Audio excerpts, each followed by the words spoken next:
FVRನ fifth step deposits ಬಗ್ಗೆ ನಾವು ಇಲ್ಲಿ ಡೀಟೇಲ್ಸ್ ಫಿಲಪ್ ಮಾಡಬೇಕಾಗುತ್ತೆ. ಡೆಪಾಸಿಟ್ ಅಂದರೆ ನಿಮ್ಮ ಪ್ಯಾಕ್ಸಲ್ಲಿ ಯಾವ್ಯಾವ ಠೇವಣಿಗಳಿದೆ, ಅಂದರೆ ಸೇವಿಂಗ್ ಡೆಪಾಸಿಟ್ ಇದೆಯಾ, ಪೆಗ್ಮಿ ಇದೆಯಾ, SHG ಡೆಪಾಸಿಟ್ ಇದೆಯಾ, ಅಥವಾ ಸ್ಟಾಫ್ ಡೆಪಾಸಿಟ್ ಇದೆಯಾ, ಪಿಗ್ಮಿ ಸೆಕ್ಯೂರಿಟಿ ಡೆಪಾಸಿಟ್ ಇದೆಯಾ, ಇದು ಯಾವುದೇ ರೀತಿಯಾದ ಡೆಪಾಸಿಟ್ಸು ಏನೇನಿದೆ ಅದ್ರ ಬಗ್ಗೆ ಕಂಪ್ಲೀಟ್ ಮಾಹಿತಿ ಇಲ್ಲಿ ಕೊಡಬೇಕಾಗುತ್ತೆ. ಸ್ಟೆಪ್ಪಲ್ಲಿ ಇಲ್ಲಿ ಎಡಿಟ್ ಮೇಲೆ ನೀವು FHRಲ್ಲಿ ಆಲ್ರೆಡಿ ಯಾವ್ಯಾವ ಡೆಪಾಸಿಟ್ಸ್ ಇದೆ ಅಂತ ಹಾಕಿರ್ತೀರೋ ಅದು ಇಲ್ಲಿ ತೋರಿಸ್ತಾ ಇರುತ್ತೆ.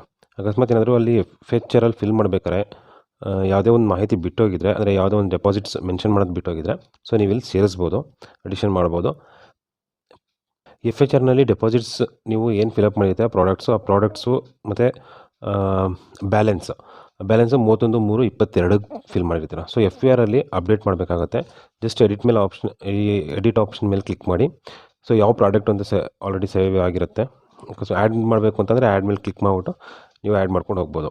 ಸೊ ಈಗ saving deposits number of accounts ಎಷ್ಟಿದೆ ಅಂತ ಹೇಳ್ಬಿಟ್ಟು ಮೆನ್ಷನ್ ಮಾಡಿ, plus number of active ledgers, ಈ ಸೇವಿಂಗ್ ಡೆಪಾಸಿಟ್ಗೋಸ್ಕರ ಅಂತ ಎಷ್ಟು ಲೆಡ್ಜರ್ ಮೇಂಟೈನ್ ಮಾಡಿದ್ದೀರಾ, 1, 2, 3 ಅದನ್ನು ಮೆನ್ಷನ್ ಮಾಡ್ಬೋದು. ಅದಾದಮೇಲೆ ಅಮೌಂಟು ನಿಮ್ಮ ಆಡಿಟ್ ಶೀಟಲ್ಲಿ ಔಟ್ಸ್ಟ್ಯಾಂಡಿಂಗ್ ಆಫ್ ಸೇವಿಂಗ್ ಡೆಪಾಸಿಟ್ಸ್ ಎಷ್ಟಿರುತ್ತೆ ಆ ಅಮೌಂಟ್ನ ಇಲ್ಲಿ ಹಾಕಿ. ಸೊ ಲ್ಯಾಂಗ್ವೇಜ್ ನೀವು ಯಾವ್ದು ಕನ್ನಡನೋ ಇಂಗ್ಲೀಷಲ್ಲ ಯಾವ ಲ್ಯಾಂಗ್ವೇಜಲ್ಲಿ ನೀವು ಲೆಡ್ಜರ್ನ ಮೇಂಟೈನ್ ಮಾಡ್ತಿದ್ದೀರಾ ಅದನ್ನು ಮೆನ್ಷನ್ ಮಾಡಿ ಸೇವ್ ಮಾಡಿ. ಸೇವ್ ಮಾಡಿದ್ಮೇಲೆ ನೋಡಿ ಇಲ್ಲಿ 3 ಆಪ್ಷನ್ ಇದೆ. ನಾವು 4th ಸ್ಟೆಪ್ ಮೆಂಬರ್ಶಿಪ್ಪಲ್ಲಿ ಏನು ನೋಡಿದ್ವಿ, ಬರೀ 2 ನೋಡಿದ್ವಿ, ಒಂದು ಪ್ರೋಸೆಸ್ಸು, ಇನ್ನೊಂದು ಸ್ಯಾಂಪ್ಲಿಂಗು. ಸೊ ಡೆಪಾಸಿಟ್ಸಲ್ಲಿ ಒಂದು ಎಕ್ಸ್ಟ್ರಾ ಆಪ್ಷನ್ ಬಂದಿದೆ, ಡೆಫಿನೇಷನ್ ಅಂತ ಹೇಳಿ. ಸೊ ಇಲ್ಲಿ ಡೆಫಿನೇಷನ್ ಕೂಡ ಫಿಲ್ ಮಾಡಬೇಕು, ಪ್ಲಸ್ ಪ್ರೋಸೆಸ್ಸು, ಅದಾದಮೇಲೆ ಸ್ಯಾಂಪ್ಲಿಂಗ್ ಆಗುತ್ತೆ. ಪ್ರಾಡಕ್ಟ್ ಡೆಫಿನೇಷನಲ್ಲಿ ಕೆಲವೊಂದು ಪ್ರಶ್ನೆಗಳು ಕೇಳಿದ್ದಾನೆ, ಆ ಪ್ರಶ್ನೆಗಳನ್ನ ಉತ್ತರ ಕೊಡಬೇಕು. ಇದರಲ್ಲಿ ಮಿನಿಮಮ್ ಡೆಪಾಸಿಟ್ ಎಷ್ಟು ಇರಬೇಕು ಅಂತ ಕೇಳ್ತಿದ್ದಾನೆ. ನೀವು SP ಪ್ರಾಡಕ್ಟ್ ಏನಿದೆ ಆ ಪ್ರಾಡಕ್ಟಲ್ಲಿ ಮಿನಿಮಮ್ ಬ್ಯಾಲೆನ್ಸ್ ಅಂತ ಅಥವಾ ಮಿನಿಮಮ್ ಡೆಪಾಸಿಟ್ನ ಎಷ್ಟು ಮಾಡಬೇಕು ಅಂತ ಕೇಳ್ತಿದ್ದಾನೆ. 500 ರೂಪಾಯಿನ 1000 ರೂಪಾಯಿನ ಅದನ್ನು ಮೆನ್ಷನ್ ಮಾಡಿ. So minimum balance without cheque book ಇಲ್ಲದೇ ಮಿನಿಮಮ್ ಬ್ಯಾಲೆನ್ಸ್ ಎಷ್ಟು ಮೇಂಟೈನ್ ಮಾಡಬೇಕು, ಚೆಕ್ ಬುಕ್ ಇದ್ದರೆ ಮಿನಿಮಮ್ ಬ್ಯಾಲೆನ್ಸ್ ಎಷ್ಟು ಮೇಂಟೈನ್ ಮಾಡಬೇಕು ಅಂತ ಮೆನ್ಷನ್ ಮಾಡಿ. Number of active accounts per ಕಸ್ಟಮರ್ಗೆ ಎಷ್ಟು ಮಾಡ್ಕೊಡ್ತೀರಾ, ಸೊ ಆಬ್ವಿಯಸ್ಲಿ ಒಂದೇ ಇರುತ್ತೆ. ಸೊ ನಾಮಿನಿ ಡೀಟೇಲ್ಸ್ ಬೇಕಾ ಬೇಡವಾ ಅಂತ ಕೇಳ್ತೇನೆ. ನೀವು ತೊಗೋತಿದ್ರೆ ಎಸ್ ಅಂತ ಹಾಕಿ, ಇಲ್ಲದೇ ಇದ್ದರೆ ನೋ ಅಂತ ಹಾಕಿ. ಸೊ ಪ್ಯಾನ್ ರಿಕ್ವೈರ್ಡ್, ಅದು ನೀವು ಪಾನ್ ಕಾರ್ಡ್ ತೊಗೋತಾ ಇದ್ದರೆ as a KYC document yes ಅಂತ ಹಾಕಿ, ಇಲ್ಲಾಂದರೆ ನೋ ಅಂತ ಹಾಕಿ. ಸೊ ಇಂಟ್ರೆಸ್ಟ್ ಪೋಸ್ಟಿಂಗ್ ಬಗ್ಗೆ ಕೇಳಿದ್ದೇನೆ. ನೀವು ಇಂಟ್ರೆಸ್ಟ್ ಕೊಡ್ತಿದ್ರೆ ಎಸ್ ಅಂತ ಹಾಕಿ, ಇಲ್ಲಾಂದರೆ ನೋ ಅಂತ ಹಾಕಿ. ಸೊ ಆ್ಯಕ್ಟಿವ್ ಇಂದ ಇನ್ಆ್ಯಕ್ಟಿವ್ ಆಗೋಕ್ಕೆ ನಿಮ್ಮ SB ಅಕೌಂಟು ಒಂದು ಕಸ್ಟಮರು ಆ್ಯಕ್ಟಿವ್ ಇಂದ ಇನ್ಆ್ಯಕ್ಟಿವ್ ಆಗೋಕ್ಕೆ ಎಷ್ಟು ಡೇಸಲ್ಲಿ ಎಷ್ಟು ಅಂತ ಕೇಳಿದ್ದೇನೆ, ಅದನ್ನು ಮೆನ್ಷನ್ ಮಾಡಿ. ದೆನ್ ಇನ್ಆ್ಯಕ್ಟಿವ್ ಟು ಡಾರ್ಮೆಂಟ್ ಆಗೋಕ್ಕೆ ಇಯರ್ಸಲ್ಲಿ ಕೇಳಿದ್ದೇನೆ, ಆ ಇಯರ್ ಮೆನ್ಷನ್ ಮಾಡಿ. ಸೊ ಈ ಡೀಟೇಲ್ಸ್ನ ಕಂಪ್ಲೀಟಾಗಿ ಫಿಲ್ ಮಾಡಿದ್ಮೇಲೆ ಸೇವ್ ಪ್ರಾಡಕ್ಟ್ ಡೆಫಿನೇಷನ್ ಅಂತ ಇದೆ, ಅದ್ರ ಮೇಲೆ ಕ್ಲಿಕ್ ಮಾಡಿ. ಸೊ ಸೇವ್ ಪ್ರಾಡಕ್ಟ್ ಡೆಫಿನೇಷನ್ ಆದಮೇಲೆ ಇದು ನೋಡಿ, ಇದು ರೆಡ್ ಇದ್ದಿದ್ದು ಗ್ರೀನ್ ಆಯಿತು. ಸೊ ನೆಕ್ಸ್ಟು ಪುನಃ ಪ್ರೋಸೆಸ್ಸು ಸ್ಯಾಂಪ್ಲಿಂಗ್ ಹಾಕಬೇಕಾಗುತ್ತೆ. ಸೇಮ್ ಪ್ರೋಸೆಸ್ ಮೇಲೆ ಕ್ಲಿಕ್ ಮಾಡಿ. ನೀವು ಮೆಂಬರ್ಶಿಪ್ಪಲ್ಲಿ ಏನು 21 ಕ್ವಶನ್ ನೋಡಿರಿ, ಸೊ ಅದೇ ರೀತಿ ಇಲ್ಲಿ 24 ಕ್ವಶನು ಬೇಸ್ಡ್ ಆನ್ ಏನು ನಿಮ್ಮ ಡೆಪಾಸಿಟ್ಸ್.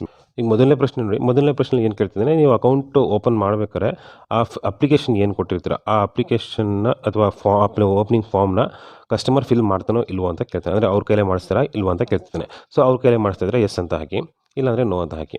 ಸೊ ಎರಡನೇ ಪ್ರಶ್ನೆಯಲ್ಲಿ ಏನು ಕೇಳ್ತಿದ್ದಾನೆ, ನೀವು ಏನು ಅವ್ರದ್ದು ಡೆಪಾಸಿಟ್ ಲೆಡ್ಜರ್ ಮೇಂಟೈನ್ ಮಾಡ್ತಾಯಿದ್ದೀರಾ ಅದರಲ್ಲಿ ಅವ್ರದ್ದು ಅಡ್ಮಿಷನ್ ನಂಬರ್ ಮೆನ್ಷನ್ ಮಾಡ್ತಿದ್ದೀರೋ ಇಲ್ವೋ ಅಂತ ಕೇಳ್ತೇನೆ. ಮಾಡ್ತಿದ್ರೆ ಎಸ್ ಅಂತ ಹಾಕಿ, ಇಲ್ಲಾಂದರೆ ನೋ ಅಂತ ಹಾಕಿ. ಮೂರನೇ ಪ್ರಶ್ನೆಯಲ್ಲಿ ಏನು ಕೇಳ್ತಾನೆ, ಒಬ್ಬ ನಾನ್ ಮೆಂಬರ್ ಕಸ್ಟಮರು ನಿಮ್ಮಲ್ಲಿ SB ಅಕೌಂಟ್ ಓಪನ್ ಮಾಡಬೇಕು ಅಂತಂದರೆ ಅವ್ರಿಗೆ B ಕ್ಲಾಸ್ ಮೆಂಬರ್ಶಿಪ್ ಓಪನ್ ಮಾಡಿಕೊಡ್ತೀರಾ ಅಥವಾ ಹಾಗೆಯೇ SB ಅಕೌಂಟ್ ಡೈರೆಕ್ಟಾಗಿ ಓಪನ್ ಮಾಡಿಕೊಡ್ತೀರಾ ಅಂತ ಕೇಳ್ತಾನೆ. ಸೊ B ಕ್ಲಾಸ್ ಮೆಂಬರ್ಶಿಪ್ ಕೊಟ್ಟ ಮೇಲೆ ಅವ್ರಿಗೆ ನೀವು ಸೇವಿಂಗ್ ಅಕೌಂಟ್ ಓಪನ್ ಮಾಡ್ಕೊಳ್ಳೋದ್ರೆ ಎಸ್ ಅಂತ ಹಾಕಿ, ಇಲ್ಲಾಂದರೆ ನೋ ಅಂತ ಹಾಕಿ. ಪ್ರಶ್ನೆಯಲ್ಲಿ KYC ಡೀಟೇಲ್ಸ್ ಕಲೆಕ್ಟ್ ಮಾಡ್ತೀರಾ ಅಂತ ಕೇಳ್ತಿದ್ದೇನೆ. ಸೊ KYC ಡಾಕ್ಯುಮೆಂಟ್ ಏನೇ ಆಗಿರ್ಬೋದು, ಆಧಾರ್ ಕಾರ್ಡು ಅಥವಾ ರೇಷನ್ ಕಾರ್ಡು, ನೀವೇನು KYC ಡಾಕ್ಯುಮೆಂಟ್ಸು ಕಲೆಕ್ಟ್ ಮಾಡ್ತೀರಾ, ಸೊ ಅದು ಏನಾದರೂ ಕಲೆಕ್ಟ್ ಮಾಡ್ತಾಯಿದ್ರೆ ಎಸ್ ಅಂತ ಹಾಕಿ, ಇಲ್ಲಾಂದರೆ ನೋ ಅಂತ ಹಾಕಿ. ಅದೇ ಪ್ರಶ್ನೆ ನಾಮಿನೇಷನ್ ತೊಗೋತಾಯಿದ್ರೆ ಎಸ್, ಇಲ್ಲಾಂದರೆ ನೋ.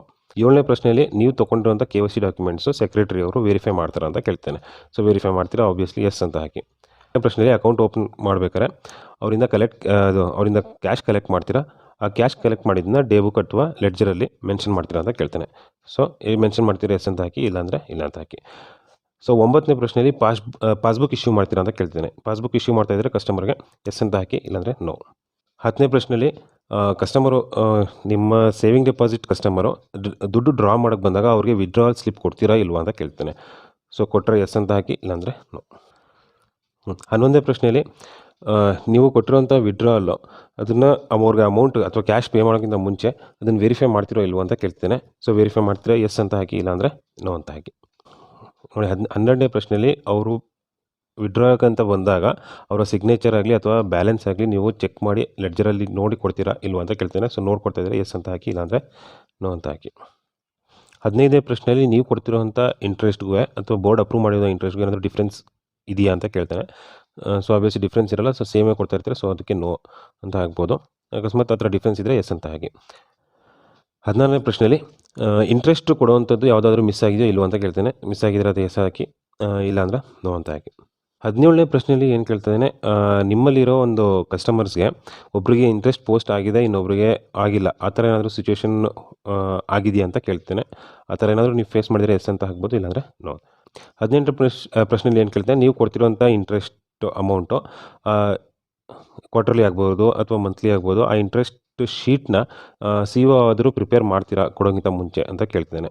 ಸೊ ಪ್ರಿಪೇರ್ ಮಾಡ್ತೀರಾ, ಮಾಡೋಕ್ಕಿಂತ ಮುಂಚೆ ಎಸ್ ಮಾಡಿದರೆ ಎಸ್ ಅಂತ ಹಾಕಿ, ಇಲ್ಲಾಂದರೆ ನೋ ಅಂತ ಹಾಕಿ. ಸೊ 19ನೇ ಪ್ರಶ್ನೆಯಲ್ಲಿ ಅಕೌಂಟ್ ಕ್ಲೋಜರ್ಗೆ ಬಂದಾಗ ಯಾವ್ದಾದ್ರು ಕಸ್ಟಮರು, ಈಗ ನಿಮ್ಮ S B customer account close ಮಾಡಬೇಕು ಎಸ್ ಬಿ ಅಂತ ಬಂದಾಗ, ಅವ್ರ ಹತ್ರ ಅಪ್ಲಿಕೇಶನ್ ಕಲೆಕ್ಟ್ ಮಾಡ್ತೀರಾ ಇಲ್ವಾ ಅಂತ ಕೇಳ್ತೇನೆ. ಅಪ್ಲಿಕೇಶನ್ ಕಲೆಕ್ಟ್ ಮಾಡಿ ಕ್ಲೋಸ್ ಮಾಡೋದಾದರೆ ಎಸ್ ಅಂತ ಹಾಕಿ, ಇಲ್ಲಾಂದರೆ ಕಲೆಕ್ಟ್ ಮಾಡಿದ್ರೆ ಹಾಗೆ ಕ್ಲೋಸ್ ಮಾಡ್ತೀರಾ ಅಂದರೆ ನೋ. 20ನೇ ಪ್ರಶ್ನೆಯಲ್ಲಿ ಏನು ಕೇಳಿದ್ದೇನೆ, ಕ್ಲೋಸ್ ಮಾಡೋಕ್ಕೆ ಬಂದಾಗ ಏನು ಪೆಂಡಿಂಗ್ ಇಂಟ್ರೆಸ್ಟ್ ಇರುತ್ತೆ ಅದನ್ನು ಕೊಟ್ಟು ಕ್ಲೋಸ್ ಮಾಡ್ತೀರಾ ಅಥವಾ ಅದು ಕೊಡದೇನೆ ಕ್ಲೋಸ್ ಮಾಡ್ತೀರಾ ಅಂತ ಕೇಳ್ತೇನೆ. ಅದನ್ನು ಕೊಟ್ಟೆ ಕ್ಲೋಸ್ ಮಾಡ್ತೀರಾ, ಸೊ ಎಸ್ ಅಂತ ಹಾಕಿ. 21ನೇ ಪ್ರಶ್ನೆಯಲ್ಲಿ ಸ್ಟ್ಯಾಂಡಿಂಗ್ ಇನ್ಸ್ಟ್ರಕ್ಷನ್ಸ್ ಏನು ಓಪನಿಂಗ್ ಟೈಮಲ್ಲಿ ಹೇಳಿರ್ತೀರಾ, ಸೊ ಅದನ್ನೆಲ್ಲ ಕ್ಲೋಸ್ ಮಾಡಿ ಕೂಡ ಕ್ಲೋಸ್ ಮಾಡಿದ್ಮೇಲೆ ತಾನೇ ನೀವು ಅಕೌಂಟ್ ಕ್ಲೋಸ್ ಮಾಡ್ತೀರಾ ಅಂತ ಕೇಳ್ತಿದ್ದೇನೆ. ಸೊ ಹೌದು, ಎಸ್ ಅಂತ ಹಾಕಿ.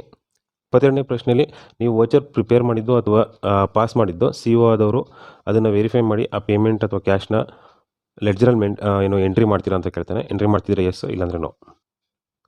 23ನೇ ಪ್ರಶ್ನೆಯಲ್ಲಿ ನೀವು ಅಪ್ಲಿಕೇಶನ್ ಕ್ಲೋಸ್ ಮಾಡ್ಬೇಕಾದ್ರೆ ಆ ಇಂಟ್ರೆಸ್ಟ್ ಅಮೌಂಟ್ ಕ್ಯಾಲ್ಕುಲೇಟ್ ಆಗಿರೋದನ್ನ ಸಿ ಒ ಆದವರು ಚೆಕ್ ಮಾಡ್ತೀರಾ ಅಂತ ಕೇಳ್ತೇನೆ. ಸೊ ಚೆಕ್ ಮಾಡ್ತಿದ್ರೆ ಎಸ್ ಅಂತ ಹಾಕಿ, ಇಲ್ಲಾಂದರೆ ನೋ ಅಂತ ಹಾಕಿ.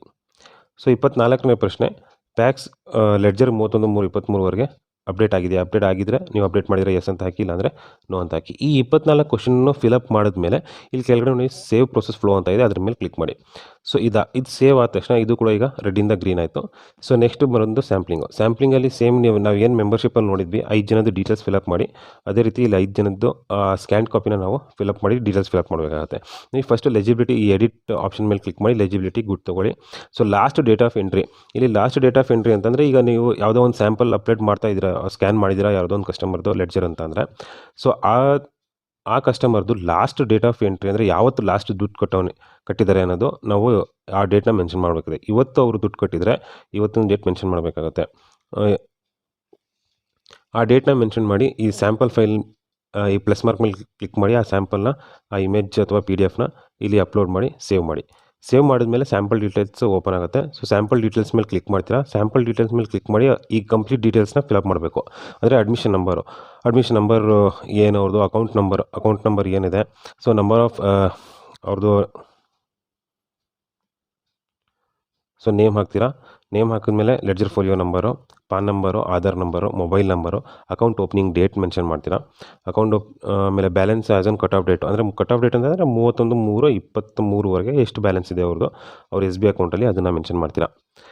ಒಂದು ಸ್ಟ್ಯಾಂಡಿಂಗ್ ಇನ್ಸ್ಟ್ರಕ್ಷನ್ಸ್ ಏನಾದರೂ ಇದ್ದರೆ ಎಸ್ ಅಂತ ಹಾಕಿ, ಇಲ್ಲಾಂದರೆ ನೋ ಅಂತ ಹಾಕಿ. ನೀವು ಸ್ಟ್ಯಾಂಡಿಂಗ್ ಇನ್ಸ್ಟ್ರಕ್ಷನ್ ಪ್ರಕಾರ ಟ್ರಾನ್ಸ್ಫರ್ ಮಾಡ್ತೀರಾ ಅಂತ ಅಂದರೆ ಸೊ ಎಸ್ ಅಂತ ಹಾಕಿ, ಇಲ್ಲಾಂದರೆ ನೋ ಅಂತ ಹಾಕಿ. So balance as on date ಪುನಃ ಕೇಳ್ತಾನೆ. ಆ್ಯಸ್ ಆನ್ ಡೇಟ್ ಅಂತ ಅಂದರೆ ಇದು ಈಗ ನೀವು ಯಾವತ್ತು FVR ಫಿಲಪ್ ಮಾಡ್ತಾಯಿದ್ದೀರಾ ಅಲ್ಲಿವರೆಗೂ ನೀವು ಬ್ಯಾಲೆನ್ಸಿಂದ ಮೆನ್ಷನ್ ಮಾಡ್ಬೋದು. So day book ledger posting ಮಾಡ್ತೀರಾ ಇಲ್ವಾ ಅಂತ ಕೇಳ್ತೇನೆ. ಸೊ ಎಸ್ ಅಂತ ಹಾಕಿ. ಸೊ ನೀವು ರೇಟ್ ಆಫ್ ಇಂಟ್ರೆಸ್ಟ್ ಎಷ್ಟು ಕೊಡ್ತಾಯಿದ್ದೀರಾ ಆ ರೇಟ್ ಆಫ್ ಇಂಟ್ರೆಸ್ಟ್ನ ಮೆನ್ಷನ್ ಮಾಡಿ. So first date of transaction ಅಂದರೆ ಓಪನ್ ಮಾಡಿದ ದಿನವೇ ಅವ್ರದ್ದು ಟ್ರಾನ್ಸಾಕ್ಷನ್ ಆಗಿದ್ದರೆ ಆ ಡೇಟ್ನೇ ಮೆನ್ಷನ್ ಮಾಡ್ಬೋದು. ಇಲ್ಲಾಂದರೆ ಬೇರೆ ಟೈಮಲ್ಲಿ ಕಟ್ಟಿದರೆ ಯಾವತ್ತು ಅಂದರೆ ಫಸ್ಟ್ ಟ್ರಾನ್ಸಾಕ್ಷನ್ ಯಾವತ್ತು ಮಾಡಿದ್ರೆ ಆ ಡೀಟೇಲ್ನ ಫಿಲ್ ಮಾಡ್ತೀರಾ. ಸೊ ಫಸ್ಟ್ ಟ್ರಾನ್ಸಾಕ್ಷನಲ್ಲಿ ಎಷ್ಟು ದುಡ್ಡು ಕಟ್ಟಿರೋದು, ಸೊ ಫಸ್ಟ್ ಟ್ರಾನ್ಸಾಕ್ಷನ್ ಆಗಿರುತ್ತೆ ಮೆನ್ಷನ್ ಮಾಡಿ. So last date of transaction ಇವ್ರದ್ದು ಯಾವತ್ತಾಗಿದೆ ಆ ಡೇಟ್ನ ಮೆನ್ಷನ್ ಮಾಡ್ತೀರಾ. So closing balance as on date ಅಂದರೆ ಅಥವಾ ಲಾಸ್ಟ್ ಟ್ರಾನ್ಸಾಕ್ಷನಲ್ಲಿ ಬ್ಯಾಲೆನ್ಸ್ ಎಷ್ಟಿತ್ತು ಅದನ್ನು ಮೆನ್ಷನ್ ಮಾಡಿ. ಈ ಡೀಟೇಲ್ಸ್ ಎಲ್ಲ ಫಿಲಪ್ ಮಾಡಿದ್ಮೇಲೆ ಸೇವ್ ಸ್ಯಾಂಪಲ್ ಡೀಟೇಲ್ಸ್ ಕೊಡಿ. ಸೇವ್ ಸ್ಯಾಂಪಲ್ ಡೀಟೇಲ್ಸ್ ಆದಮೇಲೆ ಟ್ರಾನ್ಸಾಕ್ಷನಲ್ಲಿ ಜಸ್ಟ್ ಆ್ಯಡ್ ಮೇಲೆ ಕ್ಲಿಕ್ ಮಾಡಿ. ಕ್ಲಿಕ್ ಮಾಡಿಬಿಟ್ಟು ಅವರು ಡೆಬಿಟ್ ಆಗಿದ್ದರೆ ಡೆಬಿಟು, ಟ್ರಾನ್ಸಾಕ್ಷನ್ ಡೇಟ್ ಸೆಲೆಕ್ಟ್ ಮಾಡ್ತೀರಾ. ಟ್ರಾನ್ಸಾಕ್ಷನ್ ಡೇಟ್ ಸೆಲೆಕ್ಟ್ ಮಾಡಿಬಿಟ್ಟು ಟ್ರಾನ್ಸಾಕ್ಷನ್ ಅಮೌಂಟು ಎಷ್ಟು ಟ್ರಾನ್ಸಾಕ್ಷನ್ ಅಮೌಂಟು ಮೆನ್ಷನ್ ಮಾಡ್ತೀರಾ. ಸೊ ಬ್ಯಾಲೆನ್ಸ್ ಅಮೌಂಟ್ ಹಾಕಿದ್ಮೇಲೆ ಫೈನಲ್ ಸೇವ್ ಅಂತ ಕೊಡಿ. ಸೊ ಇದೇ ರೀತಿ ಡೆಬಿಟ್ ಅಥವಾ ಕ್ರೆಡಿಟ್ ಏನಾಗಿದೆ ಅದನ್ನು ಮೆನ್ಷನ್ ಮಾಡಿ ಕಂಟಿನ್ಯೂ. ಸೊ ಇದೇ ರೀತಿ 5 ಸ್ಯಾಂಪ್ಲಿಂಗ್ಸು ಫಿಲಪ್ ಮಾಡ್ತೀರಾ. ಸೊ ಸ್ಯಾಂಪಲ್ ಡೀಟೇಲ್ಸ್ ಮೆನ್ಷನ್ ಮಾಡಿ ಸೇವ್ ಮಾಡ್ತೀರಾ. ಈ ವಿಡಿಯೋನಲ್ಲಿ ಹೇಳಿರೋದು ಬರೀ ಸೇವಿಂಗ್ ಡೆಪಾಸಿಟ್ಸ್ ಬಗ್ಗೆ. ಸೊ ಇದೇ ರೀತಿ ನಿಮ್ಮ ಪ್ರಾಡಕ್ಟ್ಸ್ ಎಷ್ಟು ಡೆಪಾಸಿಟ್ಸ್ ಇದೆ, FD ಇದ್ದರೆ FD ಅದ್ರ ಆ ಪ್ರಾಡಕ್ಟ್ಸ್ನ ಮೆನ್ಷನ್ ಮಾಡಿಕೊಂಡು ಸೇಮ್ ಇದೇ ಪ್ರೊಸೆಸ್ಸು ಡೆಫಿನೇಷನ್ ಕೇಳ್ತಾನೆ, ಪ್ರೊಸೆಸ್ ಇರುತ್ತೆ, ಆಮೇಲೆ ಸ್ಯಾಂಪ್ಲಿಂಗ್ ಇರುತ್ತೆ. ಇದನ್ನು ನಾವು ಕಂಪ್ಲೀಟ್ ಇದೇ ಫಾರ್ಮೆಟಲ್ಲಿ ಫಿಲಪ್ ಮಾಡ್ಕೊಂಡು ಹೋಗಬೇಕು.